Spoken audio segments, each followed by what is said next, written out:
Welcome to the funnel effect. आज हम बात करने वाले हैं रिएक्ट के एक बहुत ही जिसे कहते हैं ना फाउंडेशनल कॉन्सेप्ट के बारे में, कंपोनेंट्स।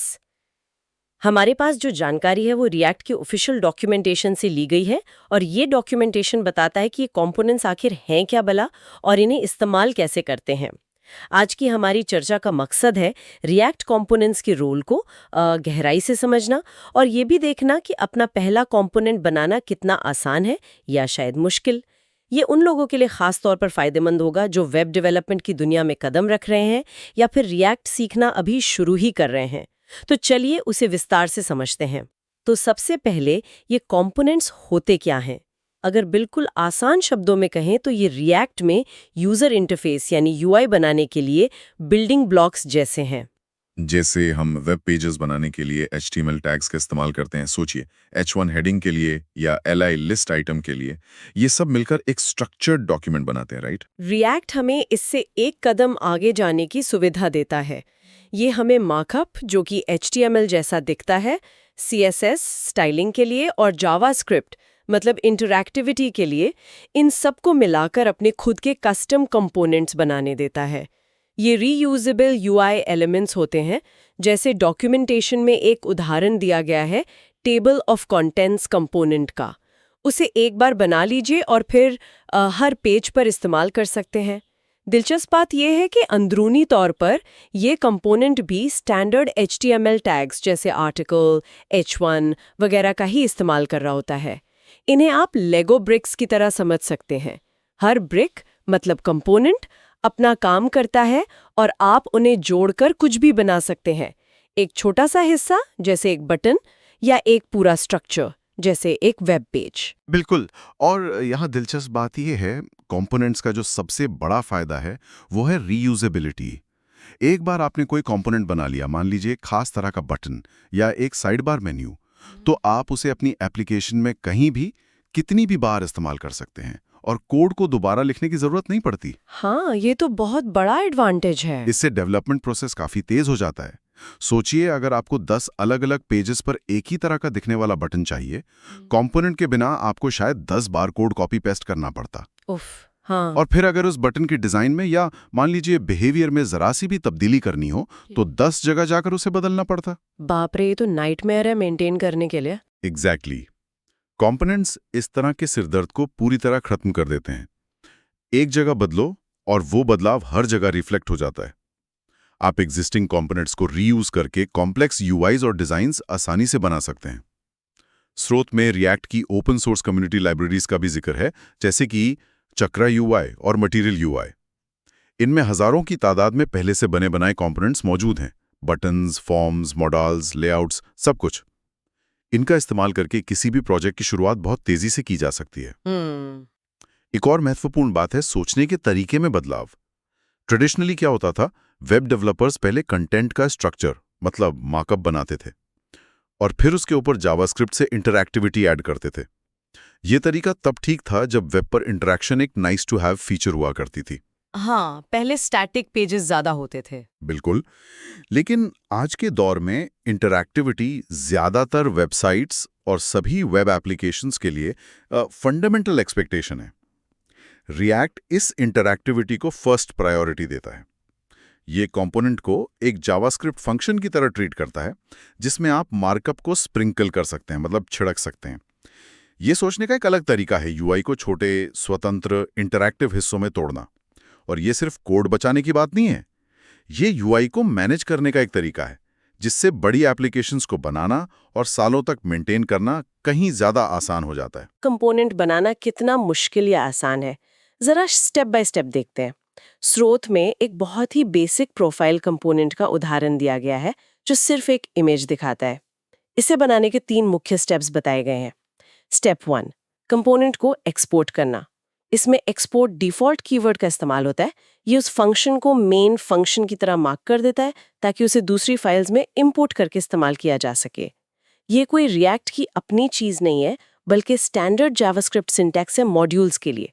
इससे आपका कंपोनेंट मॉड्यूलर बन जाता है, मतलब उसे आप अपने प्रोजेक्ट में कहीं भी रीयूज कर सकते हैं। हाँ, ये स्टैंडर्ड JS मॉड्यूल सिस्टम है। स्टेप 2, फंक्शन को डिफाइन करना। फंक्शन प्रोफाइल ब्रैकेट्स क्लोज लिखकर आप प्रोफाइल नाम का एक जावास्क्रिप्ट फंक्शन बनाते हैं, लेकिन यहाँ एक बहुत ज़रूरी बात है जिस पर डॉक्यूमेंटेशन खास जोर देता है। रिएक्ट कंपोनेंट फंक्शंस का नाम हमेशा कैपिटल लेटर से शुरू होना चाहिए। प्रोफाइल नहीं, प्रोफाइल। अगर स्मॉल लेटर से शुरू किया तो वो काम नहीं करेगा। हाँ, ये कन्वेंशन बहुत महत्वपूर्ण है। रिएक्ट इसी कैपिटल लेटर से पहचानता है कि प्रोफाइल आपके द्वारा बनाया गया कस्टम कंपोनेंट है, ना कि कोई स्टैंडर्ड HTML टैग, जैसे प्रोफाइल, जो कि होता भी नहीं है वैसे। हाँ, अगर आप स्मॉल लेटर से शुरू करेंगे तो रिएक्ट सोचेगा कि आप कोई बिल्ट इन HTML टैग इस्तेमाल करना चाह रहे हैं, और क्योंकि वैसा कोई टैग मौजूद नहीं है, या तो एरर आएगा या वो रेंडर ही नहीं होगा जैसा आप चाहते हैं। सही कहा। तो कैपिटल लेटर याद रखना है। अब आता है स्टेप 3, मार्कअप ऐड करना।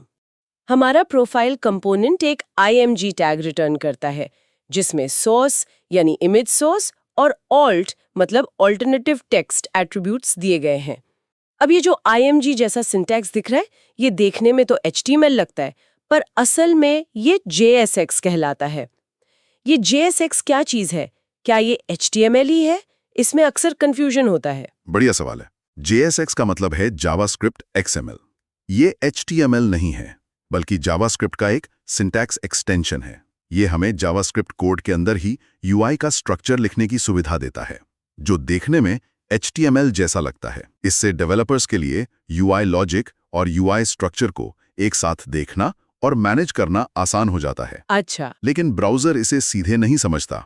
रिएक्ट बिल्ड प्रोसेस के दौरान इस JSX कोड को स्टैंडर्ड जावास्क्रिप्ट फंक्शन कॉल्स में कन्वर्ट कर देता है, जो फिर ब्राउज़र के समझने लायक HTML एलिमेंट्स बनाते हैं। तो दिखता HTML जैसा है, पर है जावास्क्रिप्ट का हिस्सा। अच्छा, तो ये JSX है, HTML नहीं है। ओके। और एक और छोटी सी टेक्निकल डिटेल है जिस पर ध्यान देना ज़रूरी है।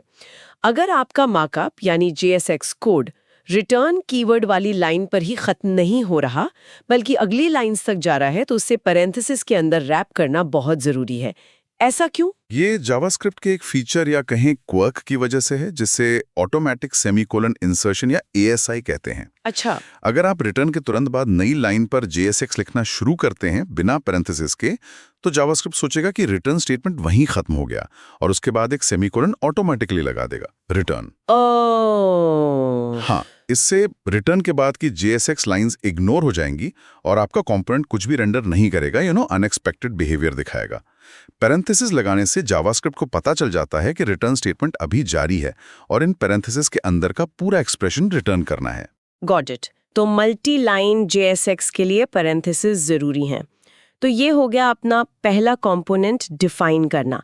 अब इसे इस्तेमाल कैसे करें? कंपोनेंट डिफाइन करने के बाद आप उसे दूसरे कंपोनेंट्स के अंदर इस्तेमाल कर सकते हैं। इसी प्रोसेस को नेस्टिंग कहते हैं। शुरू में एक गैलरी कंपोनेंट का उदाहरण दिया गया है।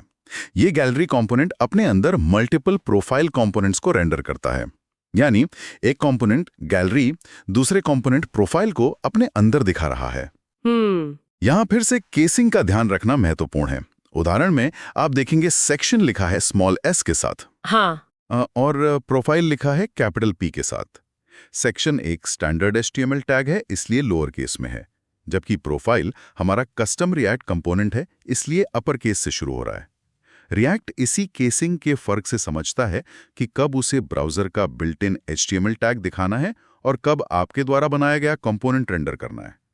दिलचस्प बात यह है कि अंत में ब्राउज़र में जो HTML रेंडर होता है, उसमें सब स्टैंडर्ड HTML टैग्स ही होते हैं, सेक्शन, H1, IMG वगैरह, जैसा कि सोर्स में दिखाया भी गया है।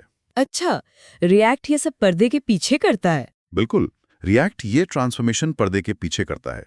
जब एक कंपोनेंट दूसरे के अंदर रेंडर होता है, जैसे प्रोफाइल कंपोनेंट गैलरी कंपोनेंट के अंदर, तो बाहर वाले कंपोनेंट गैलरी को पेरेंट कंपोनेंट कहते हैं और अंदर वाले कंपोनेंट प्रोफाइल को चाइल्ड कंपोनेंट कहते हैं। रिएक्ट का जादू यही है, define once use anywhere, multiple times. आपने प्रोफाइल कंपोनेंट सिर्फ एक बार डिफाइन किया, लेकिन गैलरी के अंदर उसे 3 बार इस्तेमाल कर लिया, बिना कोड को रिपीट किए। मतलब एक कंपोनेंट के अंदर दूसरा, दूसरे के अंदर तीसरा, ऐसे स्ट्रक्चर बना सकते हैं। लेकिन क्या कंपोनेंट की डेफिनेशन ही दूसरे कंपोनेंट के अंदर लिख सकते हैं, जैसे गैलरी फंक्शन के अंदर ही प्रोफाइल फंक्शन डिफाइन कर दे? ये एक बहुत आम गलती है जिसके बारे में स्रोत खास तौर पर चेतावनी देता है। कभी भी एक कंपोनेंट की डेफिनेशन मतलब फंक्शन दूसरे कंपोनेंट की डेफिनेशन यानी फंक्शन के अंदर ना लिखें। कहने का मतलब है एक फंक्शन के अंदर दूसरा कंपोनेंट फंक्शन डिफाइन करना सख्त मना है। पर क्यों? ऐसा करने से क्या दिक्कत होगी? इसके कई कारण हैं और ये परफॉर्मेंस और एप्लीकेशन बिहेवियर के लिए बहुत खराब है। जब आप पेरेंट कंपोनेंट के अंदर चाइल्ड कंपोनेंट को डिफाइन करते हैं तो हर बार पेरेंट कंपोनेंट री-रेंडर होता है, जैसे कि स्टेट बदलने पर। चाइल्ड कंपोनेंट का फंक्शन रीडिफाइंड होगा। रिएक्ट इसे हर बार एक बिल्कुल नया कंपोनेंट मानेगा, भले ही उसका कोड वही हो। ओह, तो स्टेट रीसेट हो जाएगी चाइल्ड की। एग्जैक्टली इससे चाइल्ड कंपोनेंट का स्टेट, अगर उसमें कोई स्टेट है, हर बार रीसेट हो जाएगा और परफॉर्मेंस पर भी बुरा असर पड़ेगा क्योंकि रिएक्ट को हर बार नए कंपोनेंट को हैंडल करना पड़ेगा। इससे अनएक्सपेक्टेड बग्स आ सकते हैं। इसलिए रूल ऑफ थंब है सभी कंपोनेंट्स को टॉप लेवल पर डिफाइन करें, यानी फाइल के मेन स्कोप में, किसी दूसरे कंपोनेंट फंक्शन के अंदर नहीं। ठीक है, तो डेफिनेशन नेस्टिंग नहीं करनी, अंडरस्टूड। पर अगर चाइल्ड कंपोनेंट को पेरेंट से कोई डेटा चाहिए हो तो, जैसे प्रोफाइल कंपोनेंट को बताना हो कि कौन सी इमेज दिखानी है। कंपोनेंट डेटा को प्रॉप्स के जरिए चाइल्ड कंपोनेंट को पास कर सकता है। ये डेटा पासिंग का स्टैंडर्ड और रेकमेंडेड तरीका है।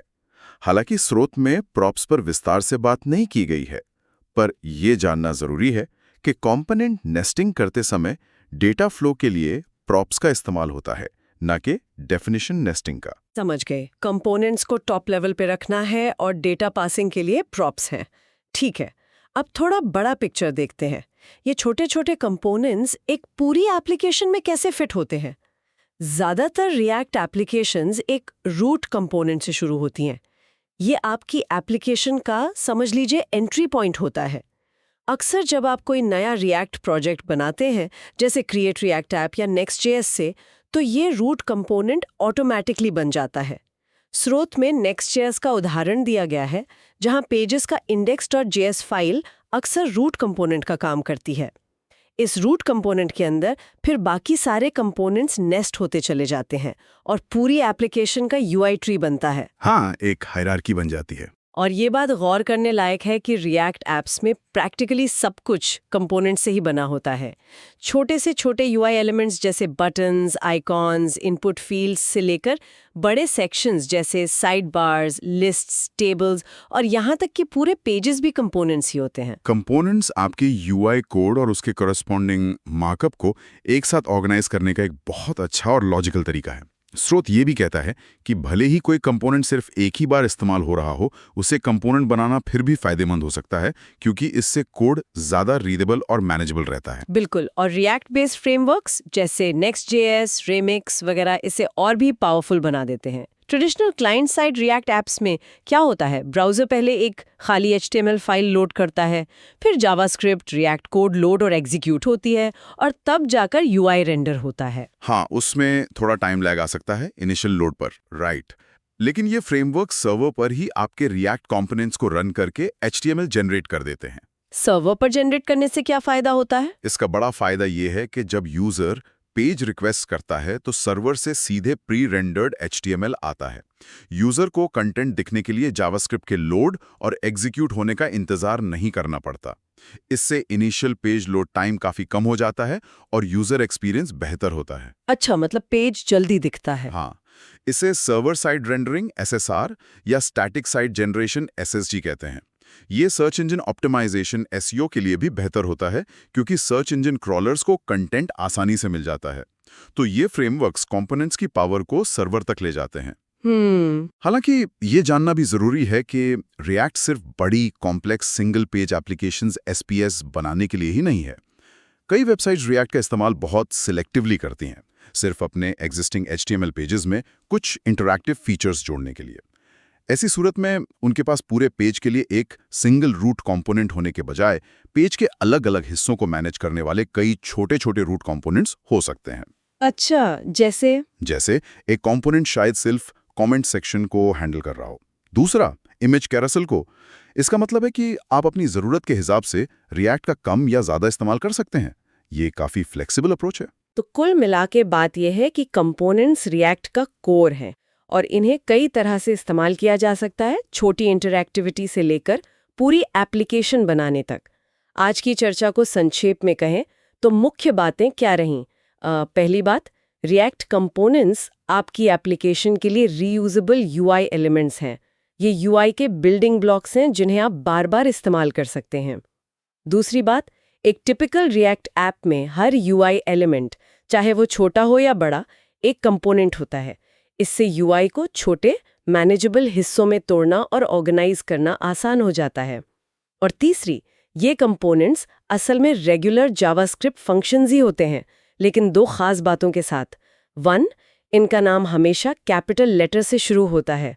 2, ये JSX मार्कअप रिटर्न करते हैं, जो HTML जैसा दिखता है पर असल में जावास्क्रिप्ट का एक्सटेंशन है। एकदम सही समरी है। और यहीं से एक दिलचस्प सवाल भी उठता है। अगर कंपोनेंट्स असल में जावास्क्रिप्ट फंक्शंस हैं जो JSX रिटर्न करते हैं, तो सोचिए कि स्टैंडर्ड जावास्क्रिप्ट की और कौन सी कैपेबिलिटीज हैं जिन्हें हम कंपोनेंट्स के अंदर इस्तेमाल कर सकते हैं। सिर्फ स्टैटिक कंटेंट दिखाने के बजाय हम कैसे वेरिएबल्स, कंडीशनल लॉजिक यानी if else स्टेटमेंट्स या लूप्स, मैप्ड फंक्शन वगैरह का इस्तेमाल करके JSX को डायनामिकली जनरेट कर सकते हैं। कैसे हम यूजर इनपुट या डेटा फेचिंग के आधार पर UI को बदल सकते हैं। ये सोचने का एक दिलचस्प बिंदु है जो रिएक्ट की असली पावर को अनलॉक करता है। सिर्फ UI स्ट्रक्चर ही नहीं, बल्कि UI बिहेवियर और स्टेट को भी कंपोनेंट्स के अंदर मैनेज करना। ये अगले कदम हैं कंपोनेंट्स को सिर्फ डिस्प्ले एलिमेंट से डायनामिक और इंटरैक्टिव बिल्डिंग ब्लॉक्स बनाने के। Thank you for watching The Funnel Effect.